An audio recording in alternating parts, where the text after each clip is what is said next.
26 साल का एक लड़का पिछले कुछ दिनों में हिंदू धर्म का नया ध्वजवाहक बनने की कोशिश कर रहा है। बाबा धीरेन्द्र शास्त्री को कई जगहों पर सनातन के नए सुपरस्टार के तौर पर प्रोजेक्ट किया जा रहा है, जिनके बारे में कहा जाता है कि उनके पास ऐसी शक्तियां हैं जो किसी की समझ से परे हैं। लोग प्रेत बाधा दूर करवाने के लिए उनके दरबार में आते। ये आध्यात्मिक शक्तियां हैं जिनसे वो किसी को भी ठीक कर सकते हैं। कैंसर समेत तमाम बीमारियों का इलाज होता है, लेकिन वो डॉक्टर नहीं है। और लोगों की मन की बात को आप पढ़ लेते हैं। बाबा तो लोगों को बिग बॉस में जाने का आशीर्वाद भी देते हैं। ये शक्तियां विज्ञान से परे हैं। ओह, इसीलिए तो पूरे देश में चर्चा है। अद्भुत शक्ति है तब तो पूरे देश में चर्चा है। बाबा अंधविश्वास कतई नहीं फैला रहे हैं, ये सीधे सीधे चमत्कार है। आज के बाद अब अंधविश्वासी कहना बंद कर देना, वरना नंगा कर दिया जाएगा। लाखों करोड़ों लोग ने यहाँ शपथ लिया है कि हम धीरेन्द्र शास्त्री महाराज जी का साथ देंगे। यहाँ लाखों लोग चूतिया तो नहीं बैठे हुए। नमस्कार, प्रस्तुत है खेल समाचार। गणतंत्र दिवस के शुभ अवसर पर बाबा 11 वर्सेस इंडिया 11 के रोमांचक क्रिकेट मैच का आयोजन किया गया। इस वक्त आपको बता दूं, देश दो हिस्सों में बटा हुआ है। एक जो बाबा को ढोंगी बताते हैं और दूसरा जो बाबा का बचाव करते हैं। हालांकि यह मैच पहले नागपुर में आयोजित किया जाना था, मगर अपने अंपायर के न होते बाबा 11 ने खेलने से मना कर दिया था। तो 40 सालों से हमने कई हजारों बाबाओं का एक्सपोजर्स किया है। आज तक पूरे दुनिया में किसी में इस ढंग की दिव्य शक्ति है ये सिद्ध नहीं हुआ। तो कानून भी लागू होता है और हमको कहने का अधिकार भी प्राप्त होता है कि भाई आप ऐसे दावे करते हो तो सिद्ध कर बताए। इस बार मैच बाबा के बाबा द्वारा हड़प्पा की खुदाई में हड़पे जमीन पर बनाए स्टेडियम में आयोजित किया गया। मैच के प्रायोजक थे बनाओ जनता को पोपट पार्टी। सनातन के धर्म गुरुओं को गाली देना एक फैशन सा हो गया है। क्रिसमस के दिन आदिवासी इलाके में जब हिंदू धर्म में धर्म वापसी करवाई बागेश्वर धाम जी ने, उसके बाद ये हमले शुरू हुए हैं। कोई मुस्लिम धर्म के प्रमुख को कुछ नहीं कह सकता। मध्य प्रदेश की कैबिनेट मिनिस्टर उषा ठाकुर ने कह दिया कि बाबा पर सवाल उठाना मतलब देशद्रोह जैसा है। Thank you very much my dear, I proud of you. कप्तान बाबा हरपेश्वर सरकार के अलावा बाबा 11 में उप कप्तान बाबा राम रहीम शामिल रहे और इंडिया 11 टीम की कप्तानी विज्ञान और उप कप्तानी कॉमन सेंस ने संभाली। स्वामी विवेकानंद जब अमेरिका में थे तो एक रोज किसी पत्रकार ने उनसे पूछा कि आप कोई चमत्कार दिखा सकते हैं। स्वामी विवेकानंद ने जवाब दिया, मैं कोई चमत्कार करने वाला नहीं हूँ। कुछ घटनाएं हमारी इंद्रियों को चकरा देती हैं, लेकिन वे भी प्राकृतिक नियमों के अनुसार घटित होती हैं। लेकिन मन वशीभूत होकर उन्हें सच मान बैठता है। इसका धर्म से कोई लेना देना नहीं है। भारत में की जाने वाली अजीब चीजें जिन्हें फॉरेन मीडिया रिपोर्ट करता है, महज हाथ की सफाई और सम्मोहन है। बुद्धिमान पुरुष कभी भी इस तरह की मूर्खता में शामिल नहीं होते। मैच में अंपायर के रूप में गोदी मीडिया और थर्ड अंपायर की भूमिका में चित्रा लियाकत नजर आई। लेकिन सिर्फ धीरेन्द्र शास्त्री पर ही क्यों आज की तारीख में सवाल उठ रहे हैं? हर मजहब, हर पंथ में आप चले जाइए, इस तरीके के बहुत से लोग आपको नजर आ जाएंगे। शास्त्री जी, पादरी और मौलवी पर सवाल नहीं उठते, आपके चमत्कार पर सवाल होते हैं। ऐसा क्यों है? दूसरे धर्मों में इस तरह के जादू दिखाने वालों को इम्यूनिटी क्यों दी जाती है? सनातन को एक टारगेट प्लान के तहत टारगेट करने का प्रयास हो रहा है। सनातन धर्म परवार अब बाबा शिकार। भारत का कोई भी पादरी और मौलवी सनातन धर्म की मंत्रों की ताकत के सामने टिक नहीं सकता है। टॉस से पहले बाबा हरपेश्वर ने आसाराम बापू का स्मरण करते हुए दिल रूपी बलून हवा में छोड़े ताकि उन्हें जेल से दिखाई दे और भविष्यवाणी की कि हेड्स आएगा। बाबा की भविष्यवाणी सच होते ही बाबा 11 के फैंस ग्राउंड पे नागिन डांस करते पाए गए। बाबा के हाथ हरकत में आए, कुछ मंत्र बुदबुदाना शुरू किया और इसके साथ ही लोग तड़पने लगे। बाबा 11 ने पहले बल्लेबाजी करने का फैसला लिया, लेकिन मैच शुरू होने में थोड़ी देरी हुई क्योंकि ओपनिंग बैट्समैन और कप्तान बल्ले की जगह तलवार हाथ में लेकर क्रीज पर उतरे।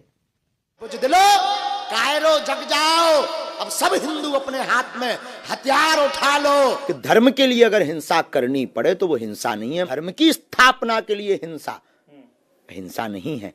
दूसरी ओर इंडिया 11 के बॉलर श्याम मानव की बॉल खेलने से बाबा हरपेश्वर ने मना कर दिया और मानव को झुंझलाते हुए विज्ञान और कॉमन सेंस की लीडरशिप में इंडिया 11 की हार देखने पवेलियन वापस लौटना पड़ा। आज के बाद, क्योंकि आज हमारा दिमाग स्थिर नहीं है, आज के बाद अब हम कभी भी किसी को भी किसी से हमें प्रमाण पत्र की आवश्यकता नहीं है और आज के बाद हम किसी को प्रमाण पत्र नहीं देंगे, न सफाई देंगे। ये शपथ गद्दी से खा रहे हैं। सूत्रों के अनुसार इंडिया 11 ने बाबा पे फेसबुक के साथ मिलकर फिक्सिंग का आरोप भी लगाया, जिसका थर्ड एम्पायर गोदी मीडिया ने संपूर्ण रूप से खंडन किया और उप कप्तान कॉमन सेंस से कट्टी करने का फैसला लिया। मेरे चाचा का नाम, मेरे भाई का नाम, मेरे भतीजी का नाम और इसके साथ साथ मेरे भाई ने हाल ही दिनों में कौन सा ऐसा काम किया है वो सब कुछ आचार्य धीरेन्द्र शास्त्री ने बता दिया, बिना पूछे बता दिया, बिना बताए बता दिया। आज आप खुद देखे हैं, चमत्कार आप खुद महसूस किए हैं। ये बालाजी बागेश्वर धाम की कृपा है। दूसरी पारी में बाबा 11 के खिलाड़ी भृगुनाथ त्रिपाठी के चचेरे बेटे ज्ञानेंद्र त्रिपाठी ने बेहतरीन फील्डिंग का नजारा दिखाया और बार बार डाइव करते हुए बाबा के चरणों में जगह बनाई। लेकिन सबसे पहले मैं ये जानना चाहता हूँ कि ऐसी मुस्कान, खूबसूरत चेहरा, आप इतने स्मार्ट हैं, खूबसूरत हैं, युवा हैं, ब्राह्मण हैं आप? बिल्कुल। विज्ञान और कॉमन सेंस के फैंस की अराजकता फैलाने की नाकाम कोशिश के बावजूद दर्शकों ने इस मैच का भरपूर आनंद लिया। सोचो आपका फेवरेट हॉलीडे डेस्टिनेशन सोचो।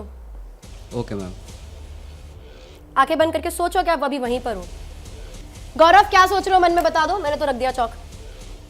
Ma'am Rampur it's. हाँ पहले तूने रामपुर नहीं सोचा था ना? नहीं पहले नहीं सोचा था। हाँ पहले तू अलग ही एकदम अपना बीच हॉलीडे डेस्टिनेशन पे था, करेक्ट। फिर तूने चेंज करा, जब मैंने लास्ट बोला कि अब ये स्टिक हो गया तब तूने रामपुर सोचा। Yes ma'am. Correct. Yes ma'am. What?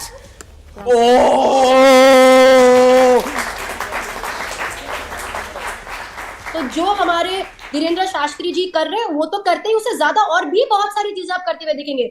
हम किसी का पास बता देंगे, फ्यूचर बता देंगे, आप जो बोल रहे हो वो बता देंगे, ये सारी चीजें होती है शोज में।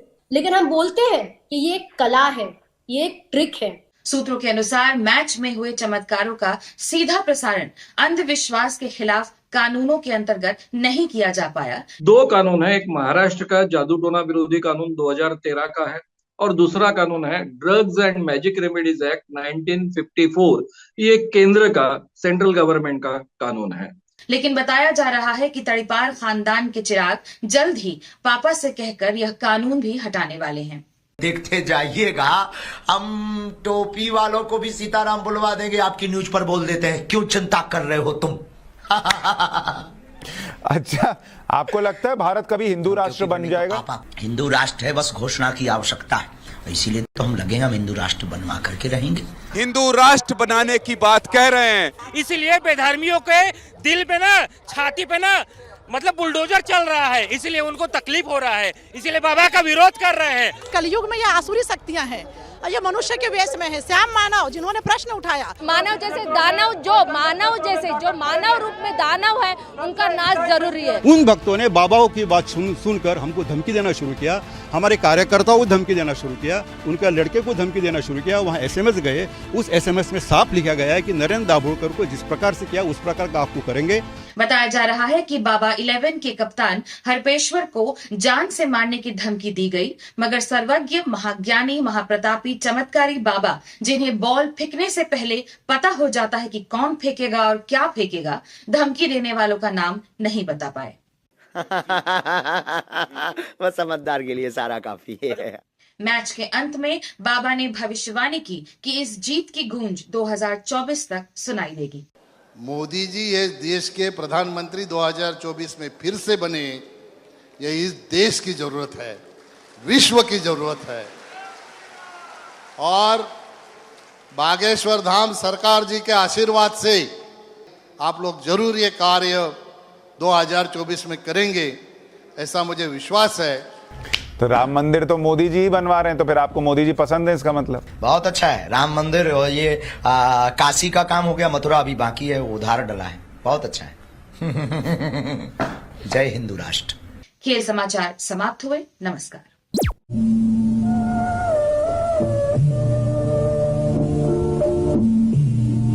इन लोगों के लिए सिर्फ एक ही नारा है, सनातनी गद्दारों को जूता मारो, साले को सनातनी गद्दारों को जूता मारो, साले को सनातनी गद्दारों को जूता मारो, साले को। जय श्री राम। जय श्री राम।